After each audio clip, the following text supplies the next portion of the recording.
Yo! Yo. RX back with another breakdown of UFC 330, the worst pay-per-view of all time, known as Makhachev versus Machado Gary. We back with another breakdown of, again, the worst pay-per-view of all time. Our first pay-per-view since IFW, which felt like that was forever ago. And, yeah, we followed that up with a dog shit one that I've talked about all week. And, yeah, I stick by it. This is the worst pay-per-view of all time. So, what do I really need to say? It's 2 title fights on top of prelims, and it's not even good title fights, so I don't know. What do you really want me to say? I'm not gonna lie, like the UFC, and be like, this card is stacked, it's badass, it's shit.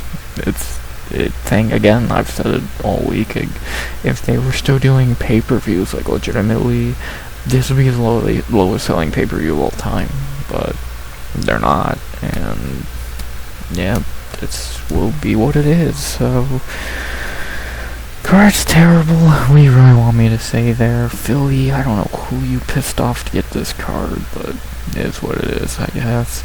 And either way, I gotta break it down and talk about it before watching it, so let's do just that, shall we?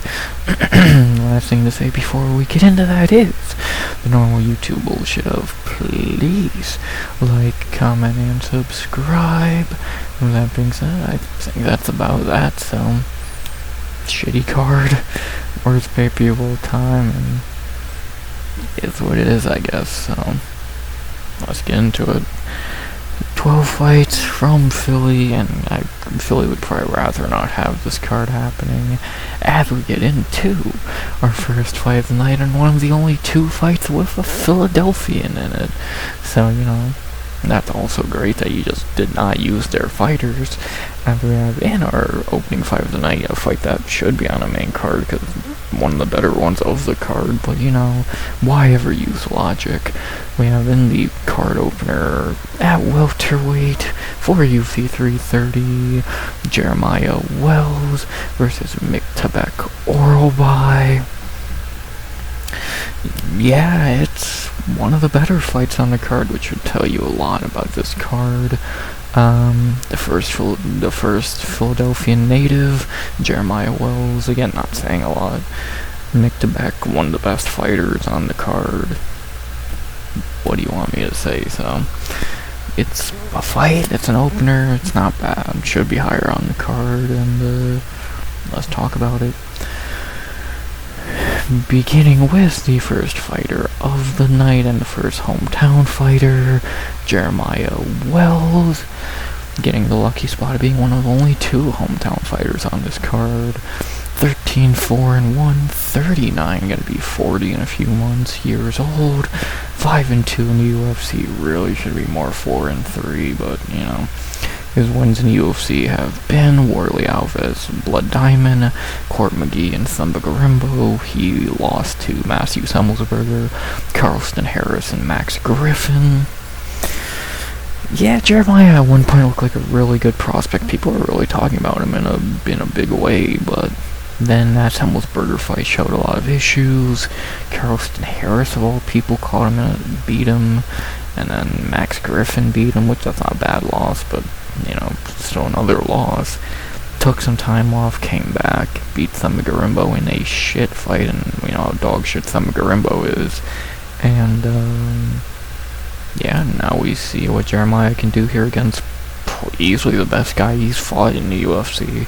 And yeah, Max Griffin and Semmelsberger were okay, but yeah, Mick Tebek's easily the best guy Jeremiah has fought in the UFC, especially in his hometown. We'll see how he feels that pressure and see what he can do here.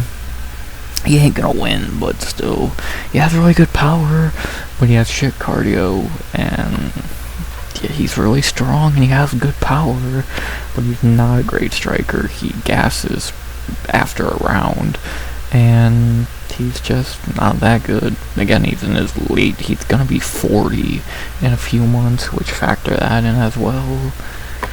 He's just not, and he's nothing special. They have him with the 29th best welterweight. I don't think he would be the 49th best welterweight, so he's okay, but he's nothing great.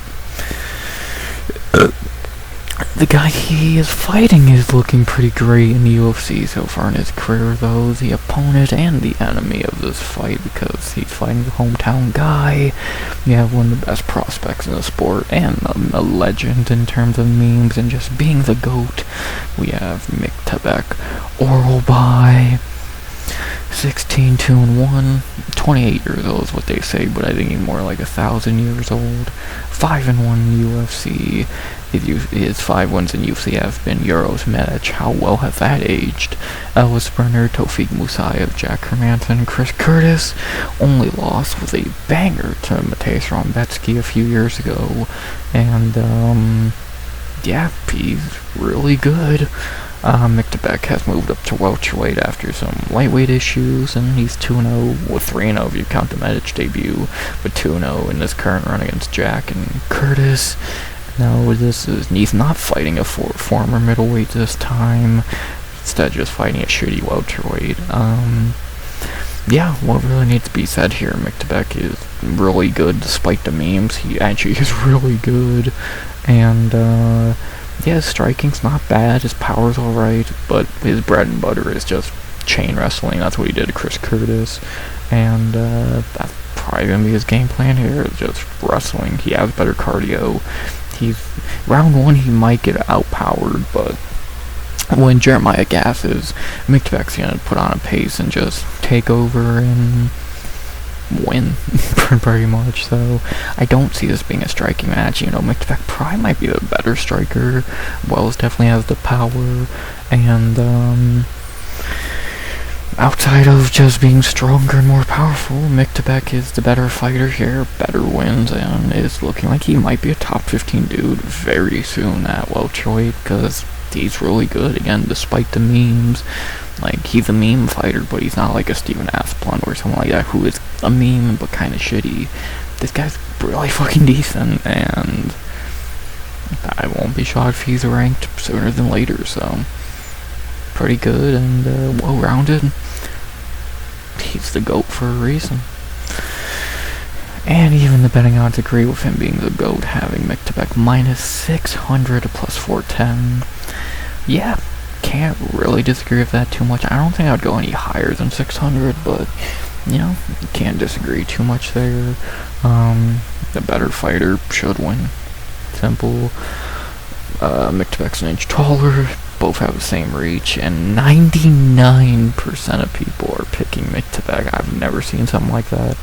So, yeah, obviously that 1% is picking Jeremiah out of trolling, but yeah, 99% of people are picking him. I think Miktabek's gonna win, so yeah, obviously this is a layup for Orolbai. He's 11 years younger, much more well-rounded, and just better. So, fuck, can you even call this a step down from Chris Curtis? So, yeah, this is a layup. Give me Miktabek Orolbai here pretty damn easily. He's just better. I think he'll probably lose round 1 because Jeremiah will be stronger, but after Jeremiah gasses, it's all Miktabek after that, so give me Miktabek Orolbai by, I'm going to say decision, 29-28 here, and, yeah. Simple. What more really needs to be said there? For being a meme, Miktabek is really fucking good, and Jeremiah is not. So, Miktabek Orolbai by decision here, 29-28 more than likely. He might finish him, but I won't be shocked if he doesn't, so won't be shocked at just a decision here, and yeah, 29-28 Miktabek Orolbai. That's what I think happened, so there you go. That's my pick. Pretty simple. Again, just there's levels to this, and one guy has much more than the other. One dude is more powerful and strong. The other just has more skills. Pretty simple, so Picked back by decision. One more needs to be said there. Pretty simple pick, like a lot of fights on this card. Kinda like the second fight of this card, staying at welterweight, a division we'll talk about a lot on this card. I think we have the second fight of it in our co-main event, the early prelims, another fight that should be much higher on the card. I have no idea why it's one of the opening fights. We have our second fight of the night in our co-main event, the early prelims, staying at welterweight for another okay but predictable fight. We have Neil the Haitian Sensation Magny versus Ramiz Brahimaj. Neil Magny still going in 2026. Can you believe it? Yeah, always good to see Uncle Neil. Ramiz is Ramiz. Yeah, see what happened there. Pretty simple. Not the most star-studded fight, but what can he really do? As we'll start by talking about the old man, Neil Magny. 31 and 14, 39 years old as well, and he just had his birthday. Happy birthday to him. 24 and 13 in UFC, so only one loss came before the UFC, and yeah, Uncle Neil is still going, so not gonna go out on his whole career because we'd be here for literally ever, but talk about his last few years. They, for some reason, gave him Michael Morales and Carlos Prates back to back. That one as good as you think it did. Then he took some time off, came back last year and did some good work, beating Zaleski and Jake Matthews, before having to welcome Yaroslav Amosov to the UFC and losing. So now he comes into this fight, a huge step down from Amosov, and we'll see what Uncle Neil can do here. Yeah, I think that's the most understandable, last three losses I've ever seen. Michael Morales, Carlos Prates, and Yaroslav. So you fought the two best guys in the division, and you fought a guy who might be number 3, if not higher. So, yeah, unlucky for our Uncle Neil, but what can he really do there? And now he's getting his easiest fight in a long time. This is his worst opponent since, Anthony Rocco Martin, probably. So, we'll see what he can do here. At 39, Uncle Neil, as always, the last couple years, he's shown flashes of being really washed. Yeah, his chin is not really there anymore, and of course he ain't beating elite guys if he even was back in the day, but he can still go. The Jake Matthews win is pretty fucking good. That Mike Malott win is still hilarious. Zaleski is good, and I predicted him as an underdog there. A better D-Rod, so Neil Magny can still go to a decent extent and see what he can do here. So, again, getting his weakest opponent in a long time at 39, not fighting a top contender in this division. We know we're getting with Uncle Neil. Let's see what he can do here. We already know he's never going to retire, so, as he will be fighting the very not good, underwhelming, whatever you want to say, opponent of Ramiz Brahimaj.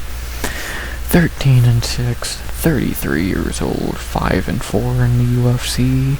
Yeah, he went on a little run for a second, but that shit got shut all the way down in his last fight. His wins in the UFC have been Sasha Palatnikov, Michael Gilmore, Mickey Gall, Billy Ray Goff, and Austin Vanderford. I did not name one good fighter on that list. His losses: Max Griffin, Court McGee, Thumba Garimbo, and Punahele Soriano. Yeah, a few decent names there. But yeah, Ramiz is the same can he always was, and we saw that on full display against Puna, who just wrestle-fucked him for 15 minutes, and, yeah, Ramiz is just not that good. We saw that winning streak as what it is. He beat a bunch of tomato cans. His best win in the UFC in general is Austin Vanderford, which should say a lot, and, Yeah, Ramirez is just not good. So, what really needs to be said there, he's okay, he can beat tomato cans, but he's below average at best. So, your best win in UFC over 6 years now is Austin Vanderford, and again, Puna exposed him for being shit, so what more do I need to say there? Nothing special. He has okay power, not great grappling, and is just okay, so pretty simple. His little run, he did have a little run, more than most people can say, but that shit is long dead. Betting odds for his fight are a pick'em, even though I believe when I looked actually I know for a fact when I looked earlier, Ramiz jumped out to like a minus 140, 150 favorite, so for some reason Ramiz is the favorite right now. Don't know why, but take that as you will. I don't agree at all. I think this is more respectable, and I still think this is wrong.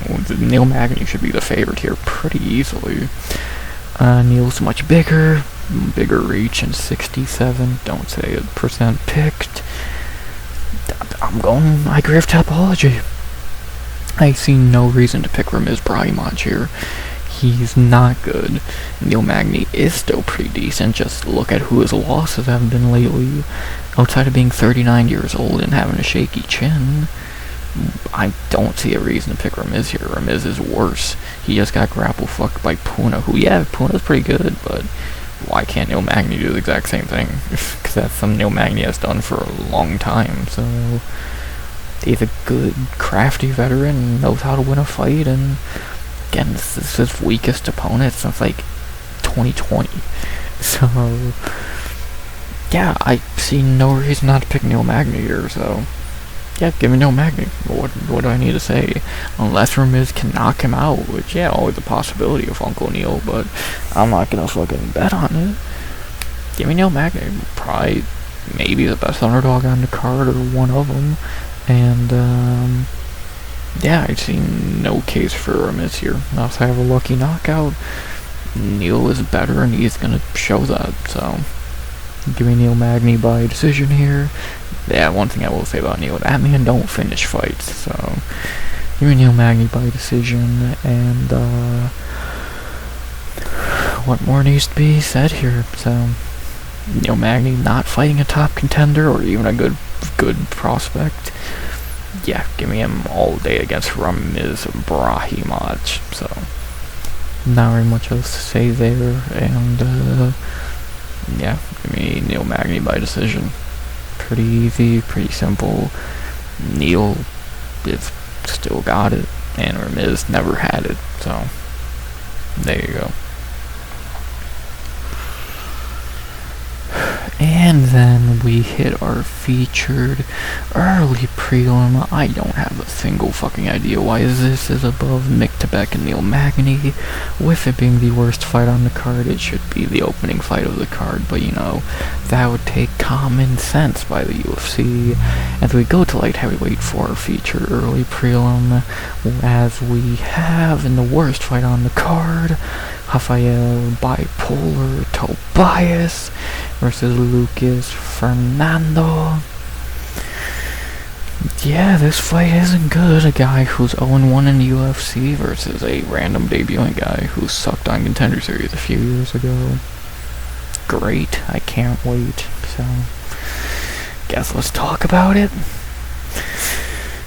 As we'll begin with the guy who's had a fight in the UFC and looked fucking horrendous earlier in the year, Rafael Tobias, 14-2, 23 years old, 0-1 in the UFC, coming off Contender Series a year ago where he did look good in that fight, and then looked horrendous in his debut, getting schooled by Dayar Nurgazai, which should be fucking illegal, and you should be released on the spot for something like that, but is what it is, I guess. And now we see what Tobias can do here against Fernando. What do you want me to say about this guy? The dude got schooled by Dayar Nurgazai. do I need to explain much more? He clearly sucks. So, simple. You got outclassed by Dayar Nergozai. Simple. There you go. What else do I need to say? As for his opponent, the debuting Brazilian who was on Contender Series a few years ago, looked terrible, but I guess he's done good since to get a contract. We have Lucas Fernando, 13-3, 29 years old, was on Contender Series a few years ago, losing to Cesar Almeida, which, you know, not great to lose to a 36-year-old on Contender Series, and then lose to Azamat Bakoyev right after. Ew. But I guess after that Bakoyev fight, he moved up to light heavy, I would imagine. No, he moved up recently, and he's been doing good work. So, he has won 4 in a row. How did this dude fought at welterweight at one point, so he's just getting heavier and heavier. Yeah, what I remember from this kid Almeida fight, he looked terrible, and then again, losing to Azamat Bakoyev is pretty pathetic, and now we see what he can do here after putting some wins together. Maybe he's gotten better, maybe light heavyweight is his weight class, we're gonna find out. Yeah, so in 3 years, you could get better, can't say you can't, and just having 2 losses to 2 terrible guys who are in the UFC is a worry, but he has moved up, and see what he can do here. Does he at least train in a good camp? He trained the 500 Barcelos, okay, that's not terrible, so everyone else from this camp's fucking terrible, but you know, at least there's one notable name from it, so maybe Lucas can be number 2. The betting, I'd say he will be having Fernando minus 200 to plus 175. Yeah, that's kind of the pros and cons factor of one guy lost to Dyer Nergazai, the other lost to Almeida and Bakoyev. As terrible as those two are, yeah, at least not Dyer Nergazai, and not 6 months ago, so I'll give them that. Fernando's actually taller, and he was a welterweight. Bigger reach as well. This dude's fucking lengthy as shit. 86% on Fernando, and I will agree. Give me Lucas Fernando here to get the win by, I'll probably say decision. Like, I'm not gonna disagree with everyone on the pick, just finishing wise. I still don't think this guy's good, because those 2 losses are just terrible, but I do think he'll win this fight. If Dyer Nergazai can school you, probably anyone can. So I'll go Fernando here, and I'll probably go decision. That sounds about right. Sounds about right. Not really sure what more I can say there. Maybe he finishes Tobias, but I don't know. I got my doubts, so I don't know. I gotta see something from Fernando. Like, I'm picking him, and so I gotta see him win. But yeah, I don't know. This is like a Contender Series fight, if we're being honest, and it would be a shitty one at that. And give me Lucas Fernando. I would rather pick a guy who got beat by Cesar Almeida than Dyer Nergazai, so give me Fernando by decision. I think both are probably not good, but I'll go for the guy who is probably better, and not really much more to say there, so there you go.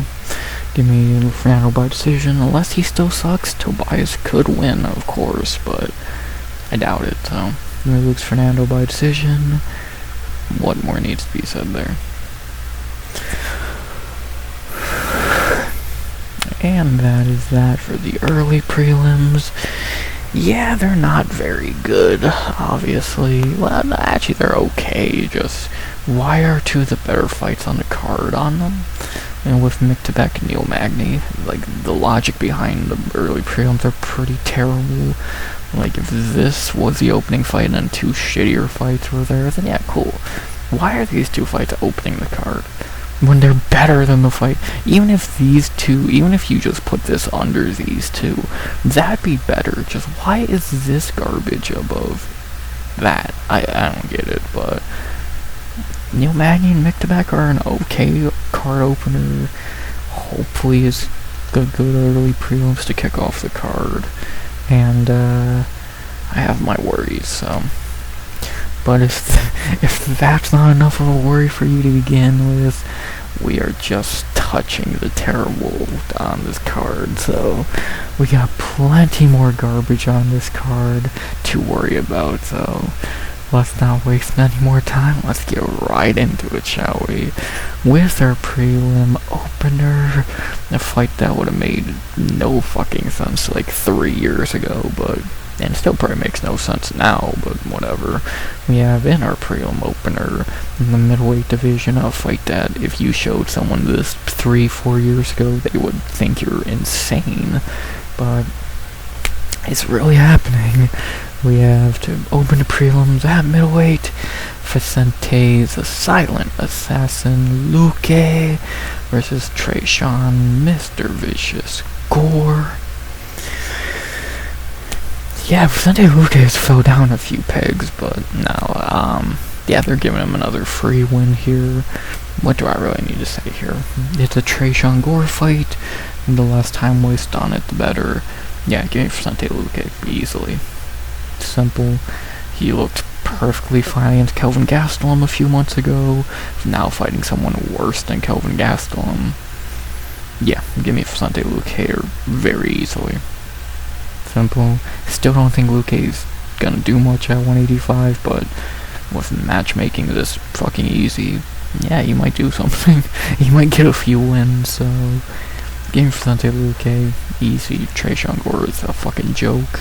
And, yeah, simple. So, what do I really need to say there? Luque easily by, I was gonna say decision. I don't see that happening. I don't see a world just goes 15 minutes. Does Luque not? I don't think Luque has knockout power anymore. He did drop Kelvin, but Kelvin's also barely a fighter anymore, so it might be just another club and sub though for Vicente, so like he's been getting good at that lately, the club and sub like on Kelvin and Themba, so yeah, I'll say he probably does it again. Give me Vicente Luque by submission in the first.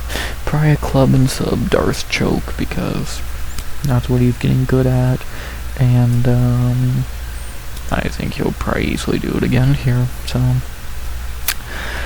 not really much more to say here, and yeah, the less time wasted on a Trayshawn Gore fight, the better, because all you gotta say is, I'm picking his opponent to win by so-and-so. So, give me Vicente Luque submission first. Nothing more needs to be said there. And then a fight I would rather say nothing about than ever talk about, but you know, we're not that lucky, because that's most of this card. As we go to our second fight of the prelims, our first of two terrible middleweight fights that are very much alike in their shittiness. We have in our second prelim of the night at middleweight a terrible fight that might end in an upset for all we know, between Dante Lockjaw Johnson versus Eric Meconico. Yeah, this is trash. Truly, this is a future fraud versus Eric fucking Meconico. Lord help me. Let's talk about Dante Johnson. As much as I don't want to. God, this card's terrible. This fight was meant to happen a week ago. I guess they said, yeah, this fight's too shitty for an actual good card. Here, throw it on 330. Dante Johnson, 8-0, 27 years old, 2-0 in the UFC Ultimate Contender Series. His two UFC wins have been Cedricus Dumas and Cody Brundage. He looked terrible against Cody Brundage, and he looked okay against Cedricus Dumas. Yeah, this dude is gonna get fraud checked very, very soon. because he's just not that good. Cody Brundage gave you issues. What the fuck else can I say? So, dude, the future fraud in the making. Might even be this card, who knows? And, what more do I need to say there? He's not good. He's not a prospect. He's pretty terrible. All those things I can say about his opponent as well, that being Eric McConaughey, and clearly he agrees with me. 11-4-1, 36 years old, 2-2 in the UFC. His 2 wins have been Cody Brundage and Rodolfo Vieira, losing to Sultan Ruziboyev and Baitsangar Susurkayev. He's beat tomato cans and lost to, tomato cans. It's Eric fucking McConaughey. What do you really want me to say here? It's sad that he's actually a very, viable pick here to win. He beat Brundage, ain't saying much. He beat Rodolfo, that's saying even less. Susurkayev and Ruziboyev are terrible. And, yeah. This dude's a jobber. And somehow he has 2 wins in the UFC, so take that as you will, and, yeah, I don't know. Betting odds are still loving Dante Johnson for some reason, having him minus 235 to plus 185. I don't think he should be that big of a favorite at all. I would have Dante, minus 140 at most, truly, I'm not confident in him one bit here. McConaughey's much bigger reach, but 83% going Johnson. I am heavily fucking considering picking McConaughey, which is sad, to be honest. Dude, I think he could win this fight. Cody Brundage almost got him. What the fuck is someone better than Brundage gonna do? I know being better than Cody Brundage is saying as little as humanly possible, but dude, Dante Johnson's terrible. And I would not be shocked at all if McConaughey beats him here. Truly not shocked at all. Will he? I'm trying to think, could he just survive early and school him like he did Rodolfo? I'm not against the idea. I really am not. He is much bigger. He is much bigger. And again, Johnson's just bad. Dante is just really fucking bad. Cody Brundage gave you issues. Ooh. I think McConaughey might have beat Brundage easier. Fuck. Dude, I'm really considering picking McConaughey, and I might. Either way, I'm going decision here. Just who? Dude, I won't be shocked at all. If McConaughey beats him. Truly. Right now, I might lean Dante Johnson. But man, if I get one reason to pick McConaughey, I'm taking it, because I really think he could win this fight. Truly. Not even because he's good, just because Dante is so bad. So bad. So, I don't know. This is a weird one. Just a complete weird fight. And see what happens. For right now, I'll pick Dante Johnson, but I am this fucking close to picking Eric McConaughey, and yeah, we'll see what happens. Again, if Dante looks terrible on the scales tomorrow or something like that, I'm picking McConaughey. But right now, I'll go Johnson, but it could change. It could definitely change. So I'm not super confident. Both are terrible, but this is a PFL fight, for being honest. And I'll go Johnson by decision right now. That could change. I think the 17% ain't as crazy as they might look, so we'll see. I'm very torn on this fight, so we'll see what happens. But right now, I'll probably go Dante Johnson by decision, so that might change. You never know. And then after that, we hit our co-main event of the prelims, a fight that changed earlier in the yesterday. In fact, after Jose Ochoa pulled out, don't know why they didn't send Bilal Hassan into this fight, but whatever.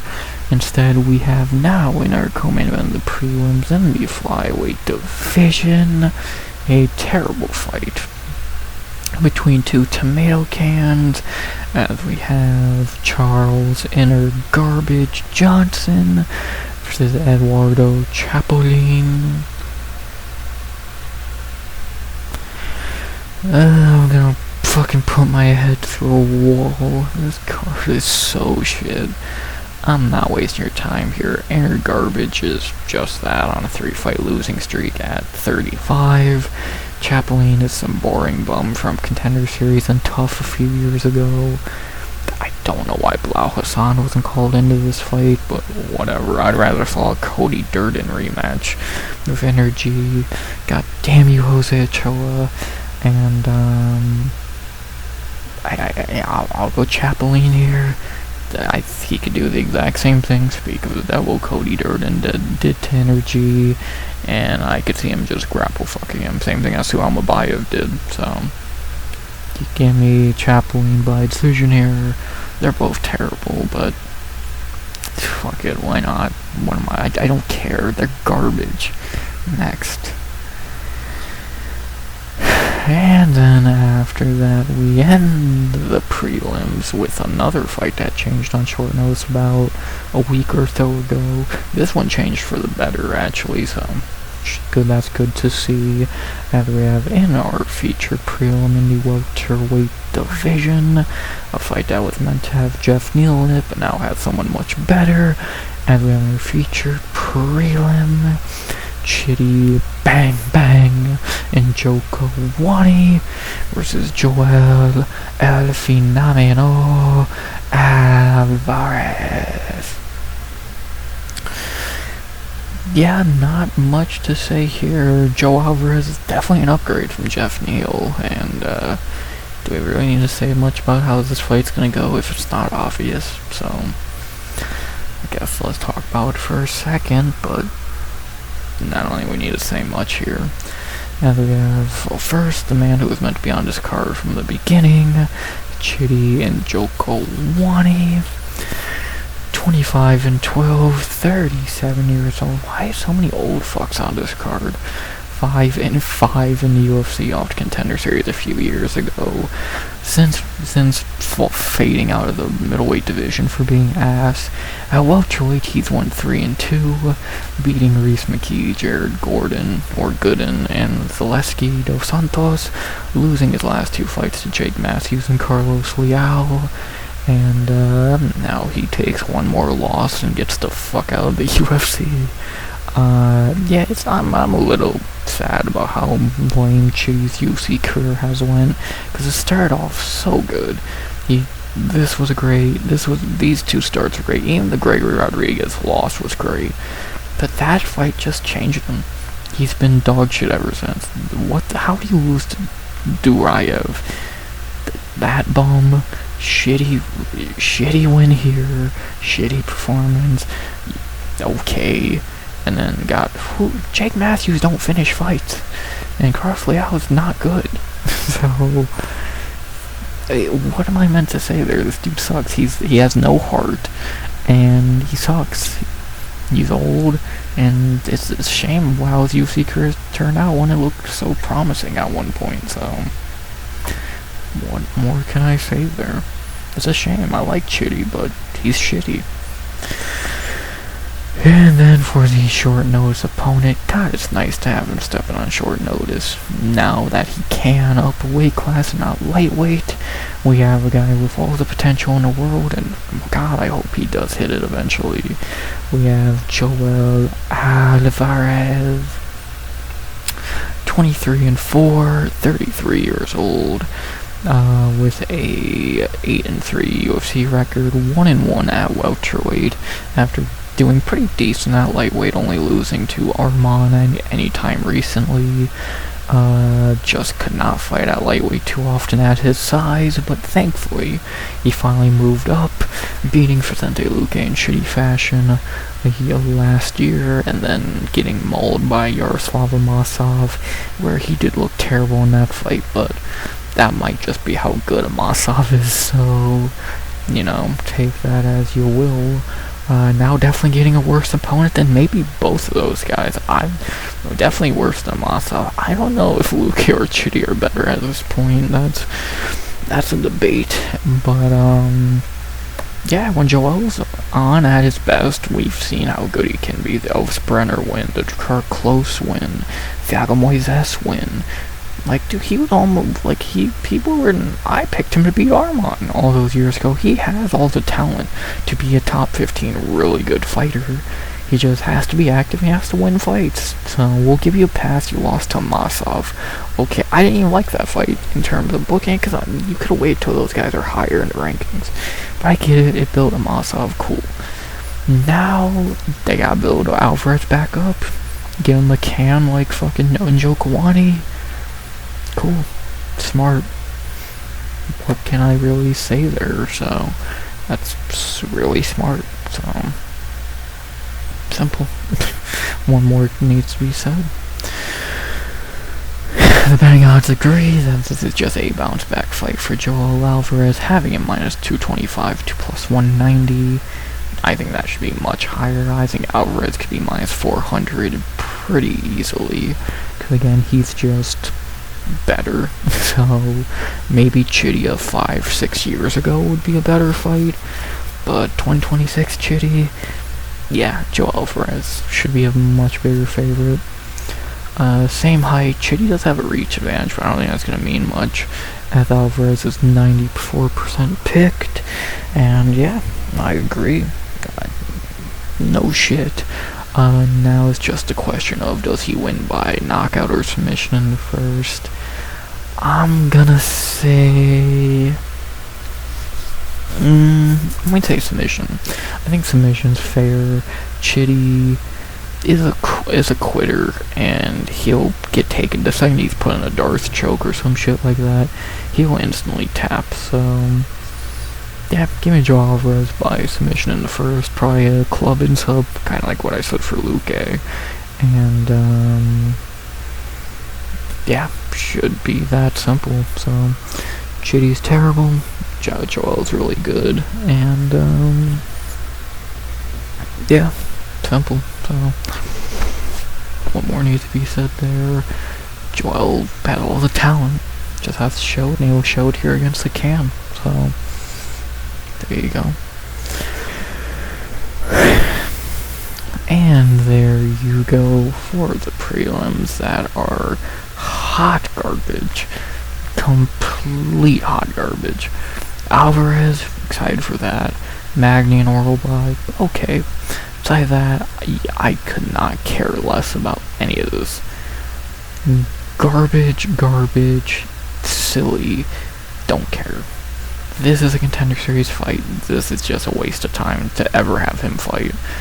PFL. What the fuck else do I need to say here? So, this is the worst fucking pay-per-view of all time. I continue to say it. I believe it, and you want to see the real proof of it? Why not let's stop yapping and get to the main card with 3 more prelims. Not terrible fights, but should not be main card fights. But it's the worst pay-per-view of all time, so what can you really expect as we head into our main card opener in the lightweight division, a fight that makes no fucking sense to book, but whatever, I guess. We have in our main card opener of UFC 330, actually the one main card fight I'm okay with beyond the main card out of the 3 of them. We have a legend, Edson Jr. Barboza versus Esteban El Gringo Ribovics. Do I need to explain anything here? Who did Edson piss off in the UFC to get to this fight? Like, yeah, this is gonna be a sad one, but what can you do, I guess? Yeah, obviously I don't have to say much here, but we can talk about for a second, beginning with the legend here, the OG, Edson Barboza. 24-14, 40 years old, 18-14 in UFC, and yeah, his last couple years have been pretty bad. That Sadiq Youssef win was great fight. After that, he's just fell apart. Lerone Murphy schooled him. That's not a great sign. That's kind of when the last bit of his fighting ability left, it would seem. Ricardo Close hugged him and kind of was a robbery, but still. And Jalen Turner walked through him like paper. He's 40 years old, and it's just time for him to retire. But I guess the UFC wants him to do that in a goddamn body bag, because why give him this fight? Like, why not give him Jim Miller, Diego Fieira? Why can't he have an old guy fight RDA? Michael Chandler, even. Give him an old dude fight. Why does he have to fight another prospect, a young guy? Why doesn't he get an old dude fight? He hasn't had one in UFC since he's gotten older. It's like, fucking come on, man. Like, who did Edson piss off? He's a legend. One of the greatest knockouts of all time. Maybe the best fighter to never fight for the belt. And this is how you're gonna send him off, because he ain't gonna fight again after this. Come the fuck on now. It's sad. It's sad that this will probably be either Edson's retirement fight or his last fight in the UFC, and I don't know why the UFC's sending him off like this, so just sad. So, and obviously the opponent, the much younger opponent here, can't get mad at him for taking his fight, 'cause why would you not? Esteban Ribovics, 15-3, 30 years old, so 10-year age gap, 4-3 in UFC off the Contender Series. His wins have been Kamala Kirk, Terrence McKinney, Daniel Zohuber, and Elvis Brenner, losing to Loic Radzibov, Nazrat Hakparas, and Matej Gamrot. He didn't get a bonus for that McKinney fight, what the fuck? Yeah, what needs to be said about Ribovics, kind of something I've said about a lot of fighters in the past. He is a really fun fighter, not a good one. He bangers with Brenner, Nazrat, Zohuber, the McKinney knockout. Great fight. Gamrot made him his bitch. Gamrot made him a bitch. That's simple. And yeah, what more really needs to be said there? Gamrot just snuggled him to death, and yeah, not a good look. So we know what Ribovics is in the UFC at this point, a really fun fighter, not a good one. Don't give him a wrestler, let him have fun fights, let him fight the entertaining fun guys in the division, not the guys who are scared to fight him. So that's all that he's gonna be good for, is fun fights. So that's what he is, a fun fighter, just not a good one. Either way, he's going to be a giant favorite here at -400, and I believe that could go up to -550, to be honest. He ain't losing this fight, obviously. He is shorter by an inch, much bigger reach advantage for Edson, and 10 years older, though, from Jupiter, Florida. And 93% of people going Ribovics. That's 7% going Edson. More people are picking Edson than Jeremiah Wells. Neither have much of a chance, but I would probably pick Wells before Edson here, but maybe I'm insane, you tell me. Either way, yeah, I'm going Ribovics here, who could easily be the locks of night if it wasn't for the main event. And yeah, give me Ribovics by knockout in the first, probably within 2 or 3 minutes, to put Uncle Edson down, and I'll probably be that. So gonna be sad to see a legend go out like this. Not even because he's losing to a bad fighter, just because why are you doing this to him? And yeah, sad. So Rebovic's knockout round 1. If this was a younger Edson, this would be a fight of the year contender, but it's old Edson ready to retire. Rebovic's knockout round 1.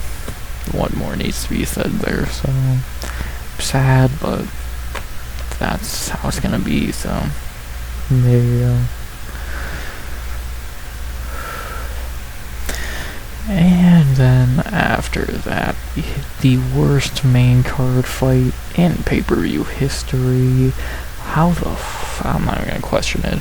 Well, the other Philadelphian on the card, but I'd much rather have Jeremiah Wells on the main card.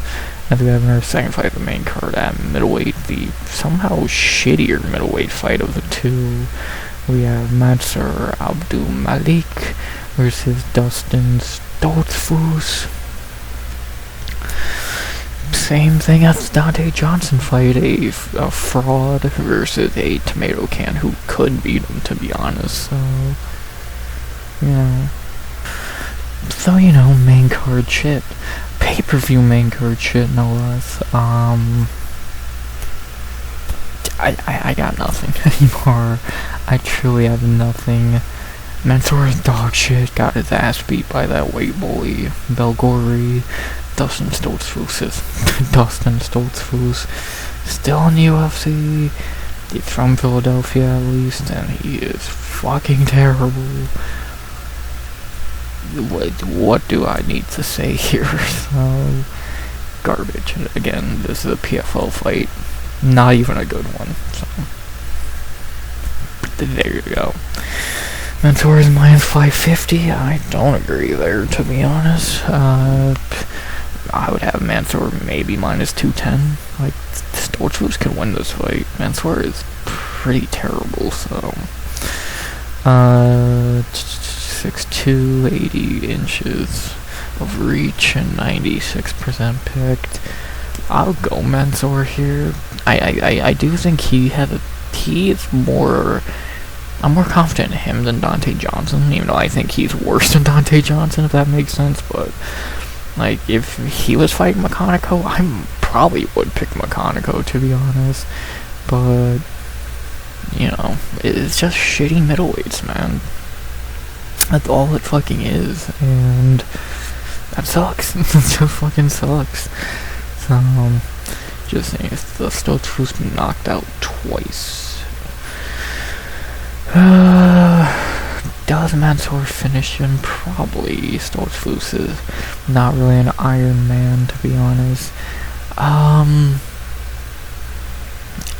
go Mansour. I don't see Mansour winning a decision, to be honest.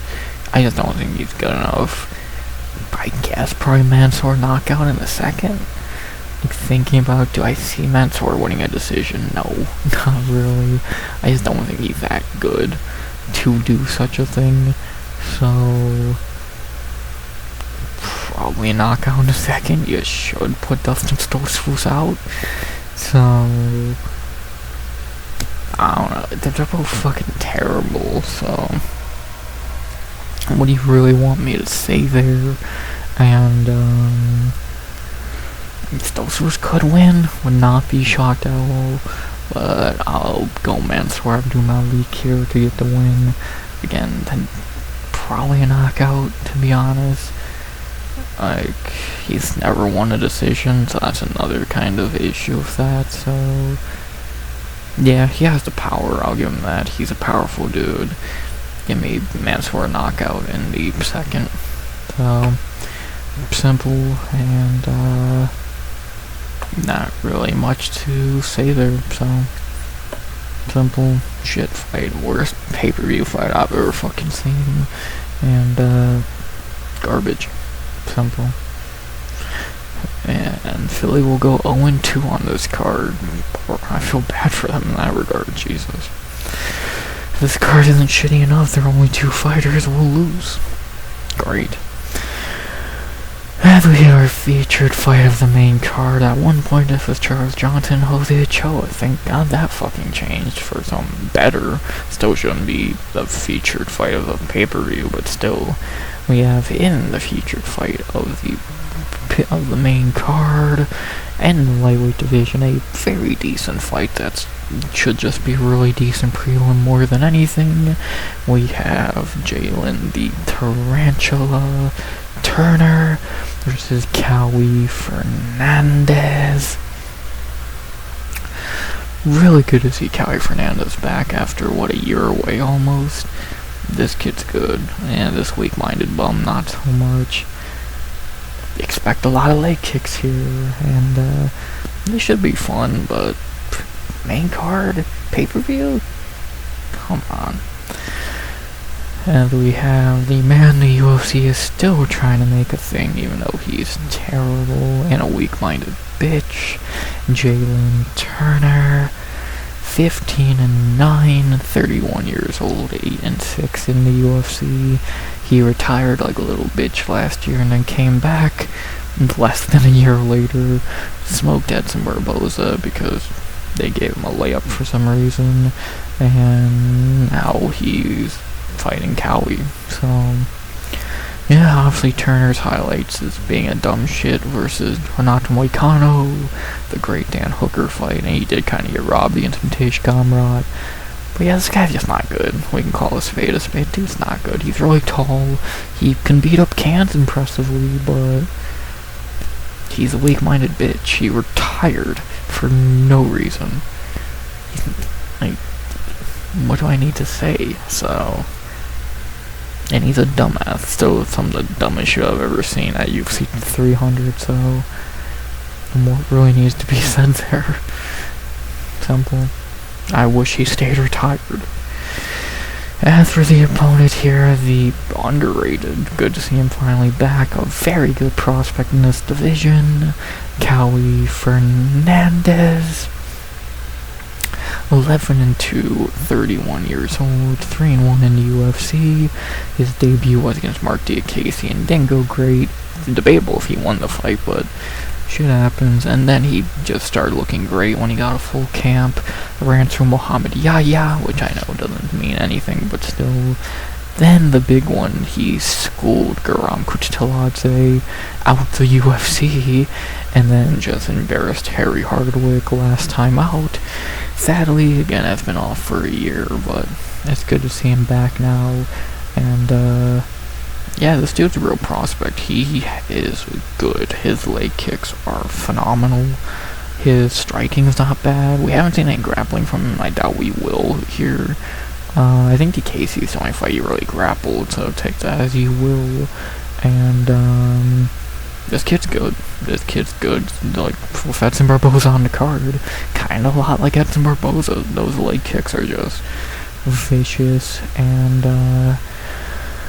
the end, Cowie's a legit prospect, man. He's good. Great striker, good kicks, good fighter. What more can you say? So he's pretty damn good, and get ready to get your leg kicked in by this motherfucker. The bangouts for his fight are delusional, having Jalen Turner minus 170 to plus 140. I think he might be minus 200 at this point. Of course, that's bullshit. Like, move on from this weak-minded bitch. He's not good. If you want us to pick him, fine. I wouldn't even agree with that, but whatever. Yeah, Jalen's gonna be much taller, 6'3" to 5'9", and have a 2.5-inch reach advantage, 67% picked, but I don't think any of that's gonna matter, because he could be taller and all that, but he ain't better. He just ain't better. He ain't good. Give me Cowie Fernandez here by decision, just to pick Jalen apart for 15 minutes. Literally, probably just by leg kicks, so Jalen's never fought someone with leg kicks like that. There's very few with elite leg kicks. Edson Barboza, Jose Aldo. Cowie Fernandez is in that conversation, and he's gonna chop Jalen down like the tree that he is. So give me Cowie Fernandez by decision here. Kid is really good, and what really needs to be said there. Should move on from this weak-minded bitch, and Kai Fernandez is a legit prospect people are gonna know about, so give me Kelly by decision, and yeah, not much to say there. Keep pretending Jalen Turner's anything special. He's not. He's a weak-minded bitch, and this is an easy one for Kelly. Good to see him back, and he's like chopped down a tree, so give me Fernandez by decision. There you go. Best underdog on the card. Then we get to the co-main event of the evening. Title time on this card. And the first fight of the card with rankings involved isn't that sad. We have in our co-main event of the evening for the very disputed UFC Strawweight Championship of the World, aka a paper bout. We have in the co-main Mackenzie Dern versus Julian the Savage Robertson. And no, Canada's gonna get a bout here. Even if, yeah, obviously we all know this should be Weili in this fight. I guess she's enjoying watching the division pretend they can be champion with her gone. So, when Weili feels like coming back and taking her belt, she will. But until then, Jillian's gonna take the belt home to Canada. What do I really need to say here? This fight's gonna go 25 minutes, we know that. And what am I meant to say? Dern is the UFC pretends Dern is two things. She's not a fighter and a champion. She definitely ain't a fucking champion. She didn't beat Weili. She ain't a fighter. She's there to model Venom gear and look good. She does that really fucking well. But she's a terrible fighter. She can't strike.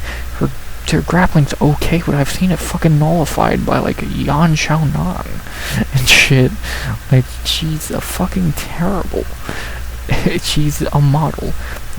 Cool, she's one of the best model fighters, but fucking Christ. Enough of this idea that Mackenzie Dern is elite. She's not. She's hot. That's it. She's a shit fighter. So, what do you want? The Jandiroba fight, wow, you beat Verna Jandiroba. Amanda Hebos and Godinez, debatably, she sucks. I like Dern, but visually, being honest, she's fucking terrible. Weili would beat her so easily, it would be embarrassing. So, what needs to be said there? As for Joe Robb, as much as it should be Weili across the cage here, Joe Robb's the number one contender. She deserves it. Is it 5 in a row or more than 5 in a row now? 5 in a row in the division, beating Polyana Viana, Michelle Watterson, Luana Pinheiro, Marina Rodriguez, and Amanda Lemos to get this very deserved title shot. And yeah, she deserves it. Happy she actually got it, because I thought they were going to do Dern and Suarez, which would have been fucking embarrassing. And yeah, and no, what can you say? Robertson is a real fighter, and she's good. She's her wins are never the prettiest or like the cleanest, but she's good, man. She's good. Gonna get the belt. Canada's first champion since GSP, and I believe third ever champion overall. And no, what more really needs to be said here? Dern's garbage. She's not a fighter, and Joe Robb's getting that belt. So I do think Dern's gonna be the better striker here to an extent, but I think Robertson's hungrier. I think she has more heart. I think she can get the fight down. We've seen Dern nullified on the ground by much worse fighters. Give me Joe Robb here to get the win, get the belt. Simple. Don't know what to bet. Well, I know what to betting I'd see to make Dern the favorite, but that's silly. Robertson is bigger by an inch, but that's fucking meaningless. Same reach. 77% going Mac. They're gonna be wrong.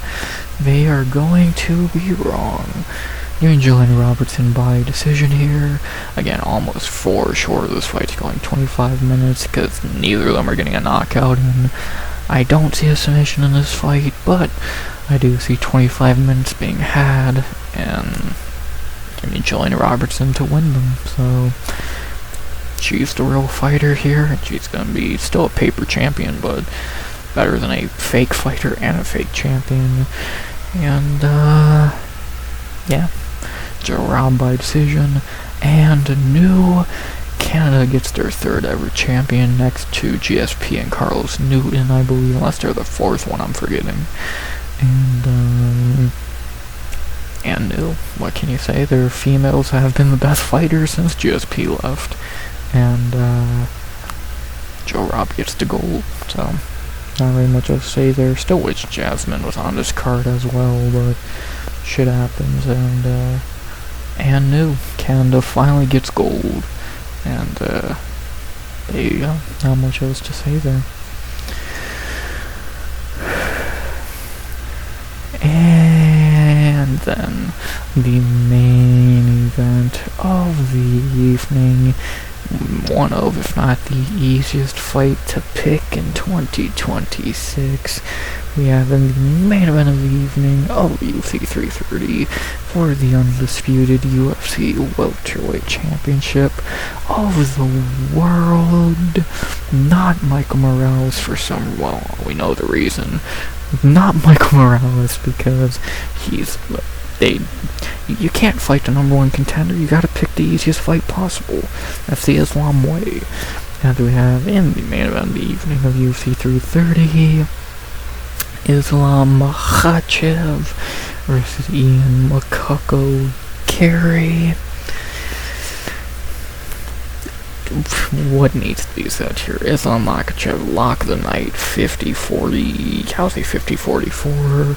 He ain't gonna ever actually try to finish a fight, so we'll just cuddle him. It's gonna be the JDM fight all over again, and JDM had a better chance. This should be Michael Morales. Ian Gary's a fucking loser, and many other words I could use. Can't wait to watch him lose in front of that whore wife again. And he's dog shit. Most unlikable fighter in UFC history. He makes John Jones look like a saint, and Islam Makhachev locks the night. I don't like him, I don't respect him, but he's the lock. He's not losing to Ian fucking Gary. Connor would have a better chance in this fight, so Islam decision, easy lock. Nothing needs to be said. Garbage. And I'm not even saying Morales or even Protez would beat Islam, but they actually would deserve to be fighting him and would have a better chance. But instead, like always, Islam picks the easiest fight, and that's this cuck. So, there you go. Locks the night, Islam Makhachev.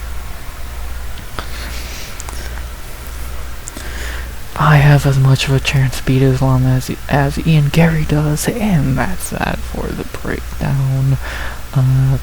With that being said, boom, that's the breakdown. To go over my picks one more time. God, this card's dreadful.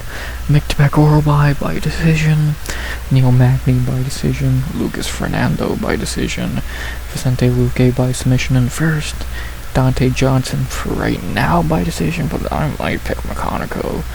Chapolin by decision, Joel Alvarez by submission in the first, Aslan Ribovic by knockout in the first, Mentor Abdul Malik by knockout in the second, Kai Fernandez by decision, Julian Robertson by decision, and the lock of the night, Islam Makhachev by decision. Bang. Yeah, another card of decisions, because this card's fucking dog shit. 4 finishes. That's the best you're gonna get. Maybe this is a finish. No. I don't know. Maybe. Doubt it. Well, maybe, but I doubt it. Nope. Maybe. Nope. And probably not. So, maybe 1 or 2 other fights can be finishes. I have my doubts, and this card's garbage. I got nothing more I can say about it. It's just giving me a headache the more and more I talk about it, and it's just garbage. I don't know what else I meant to say here. I talked about it for an hour and 10 minutes. Imagine if I actually liked this card. It's fucking garbage. It's the worst pay-per-view of all time. It's 2 title fights that aren't even that good, at least the main event. Like, why are you, Mike Morales, Weili Zhang, but whatever. I'm fine with that. Just why are you here on top of prelims, which most of them suck ass? Let's be honest. Garbage. This fight ain't that good. Garbage. This is okay. That's decent. That's bad matchmaking, but whatever. Cool. And then these are fine. Those should be early prelims. Orlby, Magny, Alvarez, Rebo Vixen, Cowie. That would be fine.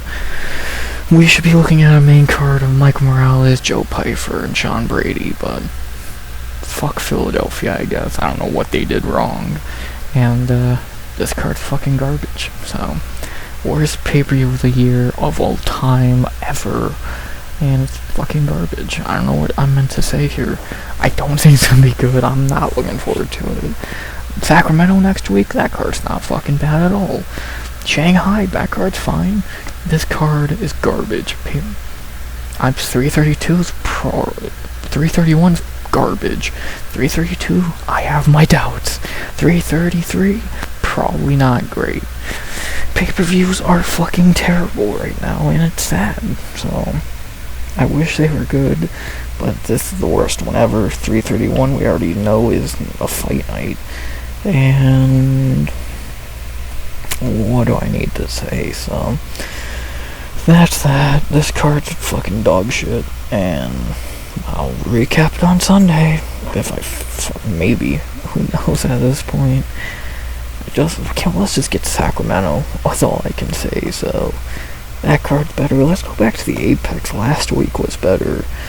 And, can we just get to Contender Series? That was better. So, whatever. Dog shit. And, there you go. So, that's about that. And, yeah. I'm tired of talking about this card. I still got to for a few more days, so. Oh boy! So, that being said, as always, I hope you enjoyed the video. Please like, comment, and subscribe. And always, let's remember and say something which I don't believe I am. Fuck this card, the worst pay-per-view of all time. As I say, as always, RX out. Good vibes only. And